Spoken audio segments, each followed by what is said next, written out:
One of my final questions here. What's your favorite game? I said game in the question, but it could be a moment. It could be anything regarding your time around Caleb or covering him. What's your favorite Caleb moment from his time at USC? So I'll give you two. One will be the game, and one will be my last moment that I actually got to speak with Caleb. So the game would be USC versus Notre Dame 2022 game in LA. USC won 38-27. Um, he was almost perfect.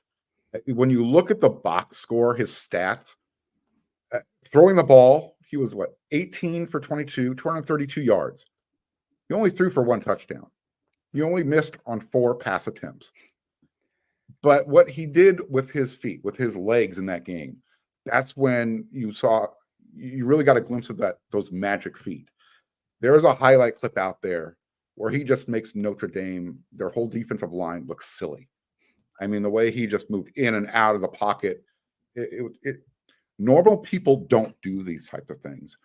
And what was so great was, yeah, he only missed on 4 passes and he only threw for 1 touchdown, but he ran for 3 more touchdowns. So once he got into the red zone, Notre Dame had no answer for him.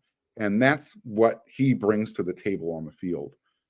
It's that unique ability to, it's a pass play. No, it's not. It's a run play. You'll never know what's happening when you got Caleb Williams lining up behind center. So to me, that game always stood out. Again, he had so many Heisman moments. The nation got to see USC, Notre Dame again, where the game mattered because when that was USC's 11th win. Everyone said, oh man, they're going to get revenge on that against the Utah that they lost earlier in the year on a last second at the goal line defense. And they're going to get in the championship game. And all of a sudden, USC had them. They were up big.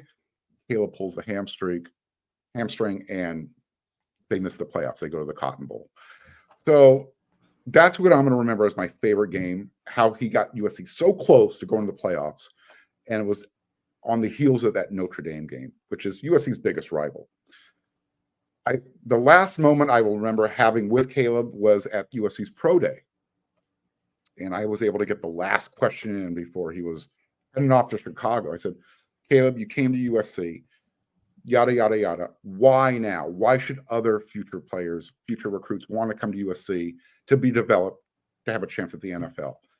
And he made sure that I got the last question in. There was hundreds of members of the media there, but he wanted to make sure it was someone who was at practice every day, someone from the local media that got that opportunity.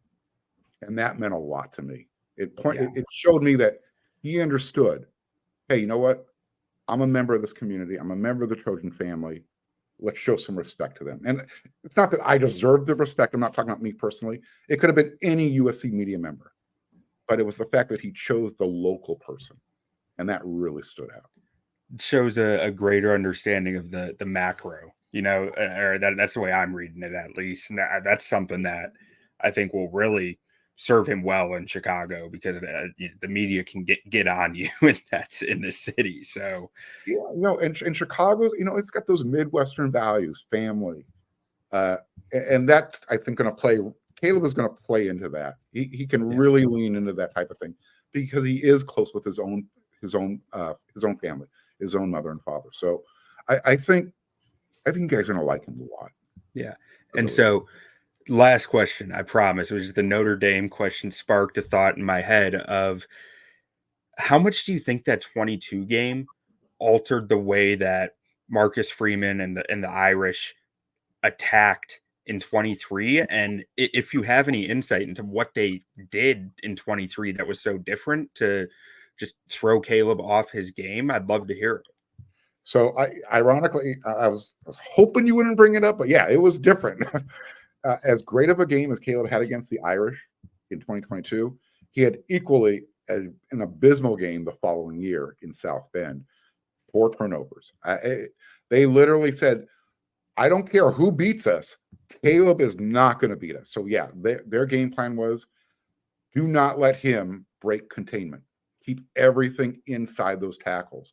And once that happened, all of a sudden Caleb's ability to escape, everything was more in a phone booth now. It was smaller. And again, because of USC's offensive line situation last year compared to 2022. It just didn't work out. And so Caleb's first opportunity to play in South Bend didn't work out very well. Yeah, I mean, and so me as a a amateur evaluator, like I go through a couple hundred draft prospects, watching tape and trying to build out a board. And obviously I know the Bears had the number one pick, so I'm sitting there going, okay, I'm going to watch a dozen Caleb Williams games, right? And I actually liked the Notre Dame game because it showed me him in a different light. It showed me him when stuff is not going right and how he might adjust. In that second half, I thought he really made some changes. And throughout the rest of the year, it felt like he recognized something of like, I'm not going to be able to keep playing this way. I Right. need to learn, which was really promising in my eyes. No, absolutely. And that's something that some people will misinterpret about Caleb. It took me a while to kind of figure out, oh, this is what he's doing. Sometimes he'll seem aloof, away from his team, just by himself. And when things aren't going well, you think, oh, that's kind of, Caleb being Caleb over there and the team's over there. That's just him. He's just trying to gather himself, trying to get things figured out.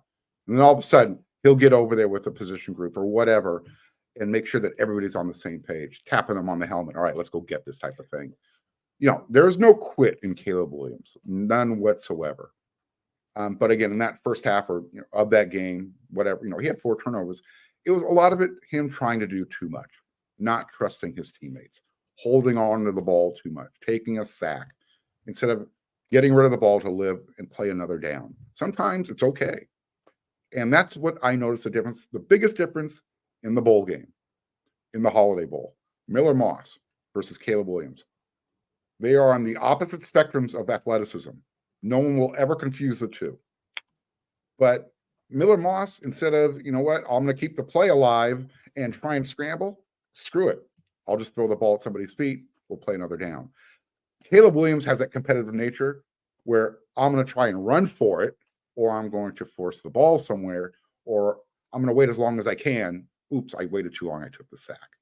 So it's the learning process of a young quarterback. But you want somebody who's competitive, and that's the underlying point I'm trying to drive home here.